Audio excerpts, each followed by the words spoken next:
The sun had long disappeared behind the jagged ridges, leaving streaks of amber and rose across the vast Wyoming sky.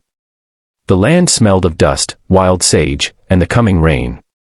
Crickets hummed in the distance, and the slow gurgle of the river whispered secrets to anyone willing to listen.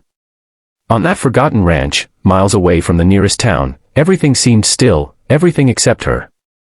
Emily Carter's hands trembled as she gripped the edge of the rough boulder. Her dress, once white, was streaked with mud and dried blood from her wounded arm.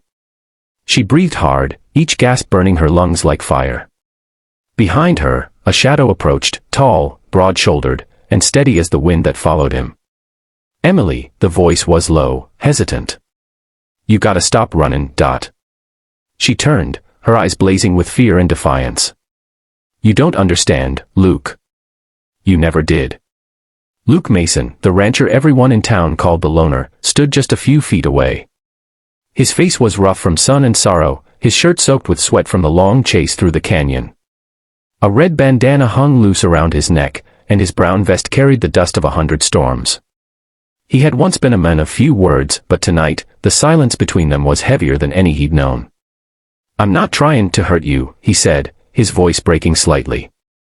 "I'm trying to save you." "Save me," she spat, bitter and broken. "From what? From myself? Or from the truth you can't face?" For a moment, neither moved. The horse behind Luke snorted, pawing at the dry earth. Somewhere far off, thunder rolled, low and patient, like the heartbeat of the sky. Luke took a slow step forward. "They think you killed him, Emily. Sheriff's comin' this way. If he finds you before I do something, you'll hang." Her lips parted, her voice trembling. "And you believe them too, don't you?" He looked at her, really looked, and for the first time, he saw the exhaustion beneath her anger, the way her body shook not from guilt, but from grief. "I don't know what to believe anymore," he admitted. "All I know is, I couldn't let them take you. Not like this." Emily's eyes filled with tears she'd been holding back for too long. "You should have left me." Luke shook his head. "Can't do that." She turned away, pressing her palms against the rock, staring at the horizon as lightning flickered across it. "I didn't kill him, Luke," she whispered. "But maybe I should have." The words hit him like a bullet. He stepped closer, his voice rough. "What happened out there, Emily? Tell me." Her breath caught. "He found out about the deed, the land papers. Said I forged them. Said I didn't deserve the ranch my father built. He tried to take it, and when I fought back, her voice broke, her hands clutching her torn dress, he wouldn't stop." Luke's jaw clenched, the truth dawning in his eyes. "You mean he?" She nodded, tears cutting tracks through the dirt on her cheeks. "I ran. I ran because no one would believe me. They never do." For a long time, the only sound was the wind shifting through the grass. Luke's fists tightened at his sides. "You should have told me." "I tried," she said bitterly. "But you were too busy protecting your own name to hear mine. That hurt." And it was true.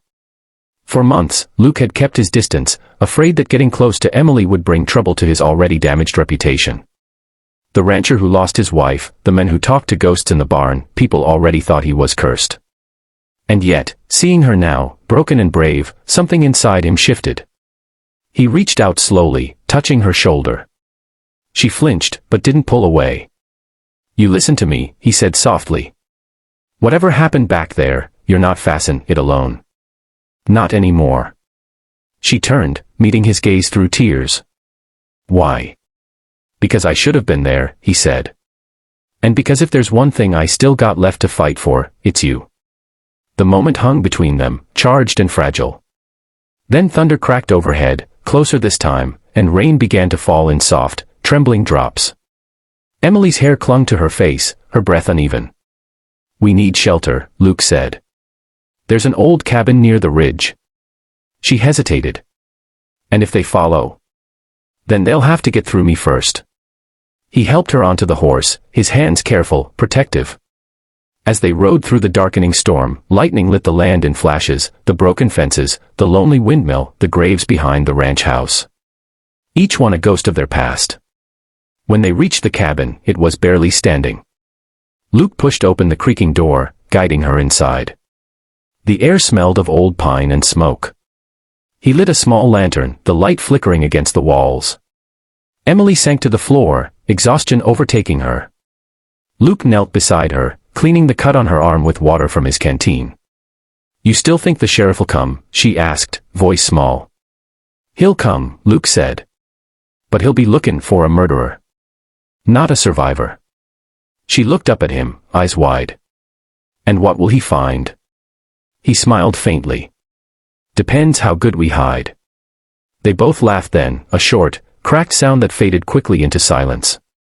Outside, the rain turned heavy, beating against the roof like a drum. Inside, the storm between them began to calm, replaced by something deeper, something unspoken. "Luke," she whispered after a while. "Yeah. Thank you." He met her eyes. "Don't thank me yet. We ain't out of this." But she shook her head. "Not for saving me. For believing me. Even for a moment." Luke didn't answer. Instead, he wrapped his coat around her shoulders and stood by the window, watching the rain blur the night. The firelight danced across his face, painting his features in gold and shadow. When Emily finally spoke again, her voice was barely audible over the storm. "Don't stop," she whispered. He turned, startled. "What?" She looked up, her eyes glistening.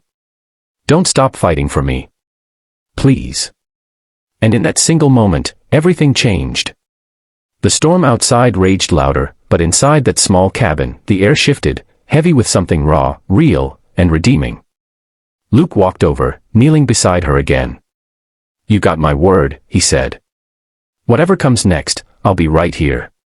The wind howled through the cracks in the door, but the fire held steady. Somewhere out there, the sheriff's men were closing in, but for the first time in years, Luke Mason didn't feel fear. He felt purpose.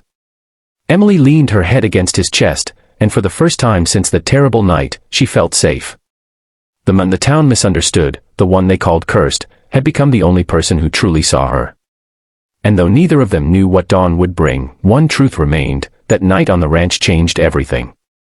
As the fire dimmed and the thunder rolled into the distance, the camera of fate panned slowly outward, past the river, past the wild horses running free in the rain, past the wagon tracks disappearing into the mud. Somewhere out there, the future waited.